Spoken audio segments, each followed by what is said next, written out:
కేసులో నటుడు జగపతి బాబు enforcement directorate ఎదుట హాజరయ్యారు. ఈడీ ఆఫీసులో ఆయన అధికారులు 4 గంటల పాటు విచారించారు. సాహితీ ఇన్ఫ్రా తరఫున హీరో జగపతి బాబు పలు ప్రకటనల్లో నటించారు. ఈ క్రమంలో జగపతి బాబు సాహితీ మధ్య ఆర్థిక లావాదేవీలపై అధికారులు ప్రశ్నించారు. సాహితీ లక్ష్మీనారాయణ కంపెనీ అకౌంట్ నుంచి జగపతి బాబుకు నగదు బదిలీ అయినట్లుగా అధికారులు గుర్తించారు. పెద్ద మొత్తంలో డబ్బులు బదిలీ అయినందున జగపతి బాబును పిలిచి విచారించింది ఈడీ.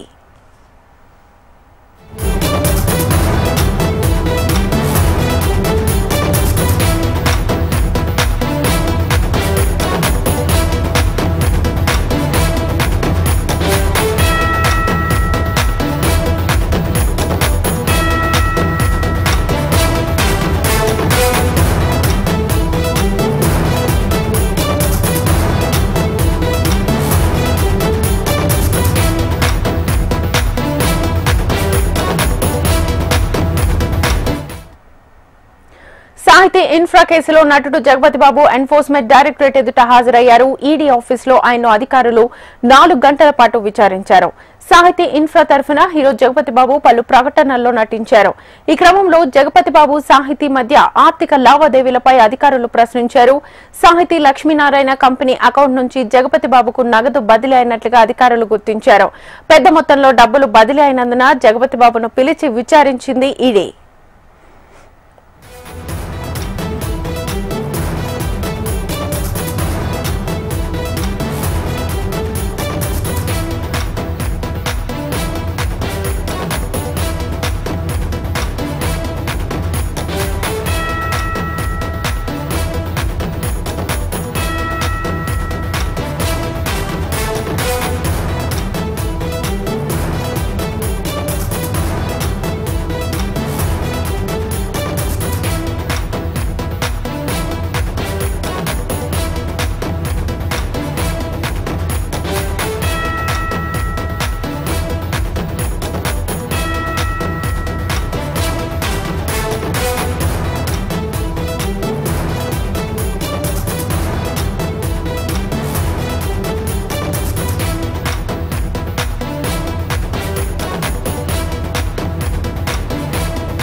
సాహితీ ఇన్ఫ్రా కేసులో నటుడు జగపతి బాబు ఎన్ఫోర్స్మెంట్ డైరెక్టరేట్ ఎదుట హాజరయ్యారు. ఈడీ ఆఫీసులో ఆయన అధికారులు 4 గంటల పాటు విచారించారు.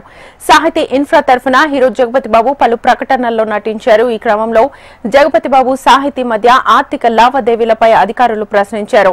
సాహితీ లక్ష్మీనారాయణ కంపెనీ అకౌంట్ నుంచి జగపతి బాబుకు నగదు బదిలీ అయినట్లుగా అధికారులు గుర్తించారు. పెద్ద మొత్తంలో డబ్బులు బదిలీ అయినందున జగపతి బాబును పిలిచి విచారించింది ఈడీ. ఇదే అంశానికి సంబంధించి ఫుల్ డీటెయిల్స్ మా హైదరాబాద్ బ్యూరో రమణని అడిగి తెలుసుకుందాం లైవ్ ద్వారా. రమణ, శ్వేత, సాహితీ ఇన్ఫ్రా కేసులో ఈడీ అయితే తన దర్యాప్తును ముమ్మరం చేసింది చెప్పాలి. ఇప్పటికే ఈ కేసుకు సంబంధించి ఎవరైతే పూర్ణచంద్రరావు తర్వాత లక్ష్మీనారాయణ వారు డైరెక్టర్ లక్ష్మీనారాయణ ఎవరైతే ఎండీ లక్ష్మీనారాయణ ఉన్నారో ఆయనతో పాటు డైరెక్టర్ పూర్ణచంద్రరావును గతంలోనే అరెస్ట్ చేశారు. ముందు సిసిఎస్కు ఈ కేసు దర్యాప్తు చేసిన క్రమంలోనే ఈడీ రంగప్రవేశం చేసి, ఎందుకంటే ఇందులో నిబంధనలకు విరుద్ధంగా చాలా పెద్ద మొత్తంలో నిధులు మళ్లింపు జరిగాయనేటువంటి ఆరోపణల నేపథ్యంలోనే ఈడీ కూడా ఇందులో కేసును నమోదు చేసి దర్యాప్తు ప్రారంభించింది. అందులో భాగంగానే అప్పటి ఎండీని డైరెక్టర్ని కూడా అరెస్ట్ చేయడం అనేది కూడా మనం చూసాం. అయితే ఇప్పుడు ఇంకా దర్యాప్తు ముమ్మరంగా సాగుతోంది. దాదాపు 800 నుంచి 1500 కోట్ల వరకు అమాయకుల నుంచి డబ్బులు వసూలు చేసి మోసం చేసినట్టుగా ఆరోపణలు ఉన్న నేపథ్యంలో వాటికి సంబంధించి పూర్తి స్థాయి ఆరా తీసే ప్రయత్నం చేస్తారు. బాధితులు కూడా చాలా మంది సాహితీ ఇన్ఫ్రా ముందు ఆందోళన చేయడం అన్ని చూసాం మనం. అలాంటి పరిస్థితుల్లో ఈ కేసుకు సంబంధించి పెద్ద మొత్తంలో ఆ నిధులన్నీ కూడా విదేశాలకు మళ్లించి మళ్ళీ వాటిని వైట్ మనీగా మార్చి ఇండియాకు తరలించినట్టుగా ఆరోపణలు వినిపిస్తున్నాయి. కాబట్టి వాటికి సంబంధించి ఆరా తీసే ప్రయత్నం చేస్తున్నారు. అయితే ఇక సాహితీ ఇన్ఫ్రాకు అప్పుడు అడ్వర్టైజ్మెంట్లో పాల్గొని ప్రకటనలో పాల్గొన్నటువంటి సినీ నటులకు సంబంధించి కూడా వారిని ఒక్కొక్కరుగా విచారణకు పిలుస్తూ ఉన్నారు. అందులో భాగంగానే జగత్ బాబుని కూడా ఈరోజు విచారణకు పిలిచారు. ఆయన ఇంతకుముందే ఈడీ విచారణకు హాజరయ్యారు. మొత్తం ట్రాన్సాక్షన్స్ ఎట్లా జరిగాయి, ఏ విధంగా నగదును ఆయనకు అంటే జగత్ బాబుకి ఆ ప్రకటనల కోసం అని డబ్బు ఎలా ఇచ్చారు, ఇలాంటి వివరాలు ఆయన నుంచి రాబట్టే ప్రయత్నం చేస్తున్నారు. దాంతోపాటు ఆ వివరాలు అంటే మొత్తం ట్రాన్సాక్షన్ సంబంధించిన వివరాలు కూడా పూర్తి స్థాయిలో చూస్తున్నారు. అంటే నిధుల మళ్లింపు జరిగిందనే ఆరోపణల నేపథ్యంలోనే వీటికి సంబంధించి జగద్బాబును అయితే ప్రశ్నిస్తున్నట్టుగా తెలుస్తోంది. ఏదేమైనా అంటే సాహితీ ఇన్ఫ్రాకి సంబంధించి రాష్ట్రంలో అది ఒక సంచలనమైన కేసుగా ఉండింది. చాలా పెద్ద మొత్తంలో అమాయకుల నుంచి డబ్బులు వసూలు చేసి ఈ విధంగా మోసాలకు పాల్పడినట్టుగా అయితే సంస్థకు సంబంధించిన ఎండి తర్వాత డైరెక్టర్ల పేరు కూడా ఆరోపణలు ఉన్నాయి. 800 నుంచి 1500 కోట్ల వరకు చాలా పెద్ద మొత్తంలో డబ్బులు వసూలు చేయడం కదా డబ్బుల్ని మళ్ళీ నిబంధనల విరుద్ధంగా విదేశాలకు మళ్లించారు అన్నది ప్రధానమైన ఆరోపణ. కాబట్టి ఈడీ దీనిపై ఫోకస్ చేసింది. దానిలో భాగంగానే ఒక్కొక్కరిని ఈ కేసుతో అంటే మొత్తం ఈ సాహితీ ఇన్ఫ్రాతో సంబంధాలు ఉన్నటువంటి డైరెక్టర్లను కావచ్చు వారందరికీ వారి నివాసాలు కూడా ఇప్పటికే సోదాలు చేస్తుంది. తర్వాత ఈ ప్రకటనలో పాల్గొన్నటువంటి యాక్టర్స్ కావచ్చు మిగతా సెలబ్రిటీస్ సంబంధించి వారిని కూడా ఒక్కొక్కరుగా పిలిచి విచారించేందుకైతే ఈడీ ప్రయత్నాలు చేస్తుంది. దానిలో భాగంగానే జగద్బాబు కూడా విచారణకు హాజరయ్యారు. మరి కాసేపట్లో ఆయన విచారణ ముగిసే అవకాశం ఉంటుంది. ముఖ్యంగా ఈ నగదు చెల్లింపులు ఏ విధంగా జరిగాయనే విషయానికి సంబంధించి జగద్బాబును ప్రశ్నిస్తున్నట్టు సమాచారం అవుతుంది. శ్వేత. Right Ramana, thank